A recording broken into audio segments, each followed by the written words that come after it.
Allahın möcüzəsi idi. Bəlkə mən tam səmimi deyirəm, Allahın evinə getməsəydim, o xəstə əməliyyat etsəydim öləcəkdi. Hansısa xəstənin sağalmasında ilahi möcüzə görmüsünüzmü? Əlbəttə, əlbəttə. Mən ağır xəstələrimin sağalmasının hamısını ilahi möcüzə deyim. Məsələn, aprel ayında mən çox ağır bir xəstə var idi. Mitral qapağın anterior lifleti dağılmışdı.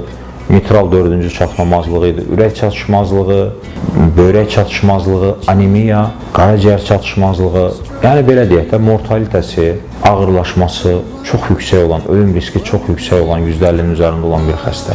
Məsələn, mən bu xəstənin əməliyyata almadan öncə həmin ərəfədə müayinələrdə bir həftə sonra əməliyyat edəcəkdim. Mənim müqəddəs bir ziyarətgaha getdim, yəni ki, müqəddəs torpaqlara getdim. Orada mən Allaha çox dua etdim və mən bilirdim ki, Allah mənim dualarımı eşitdi və qayıdandan sonra ilk o əməliyyatı elədim. Allahın möcüzəsi idi. Bəlkə mən tam səmimi deyirəm, Allahın evinə getməsəydim, o xəstə əməliyyat etsəydim öləcəkdi. O xəstənin də ürəyi tamı-tamına, bu da bir indi yadmışdı, 7 dəfə fibrilyasiya oldu, yəni əməliyyat sırasında. Amma sırf Allahın möcüzəsi idi, o xəstə sağaldı, getdi, indi yaşayır yəni, çox şükür.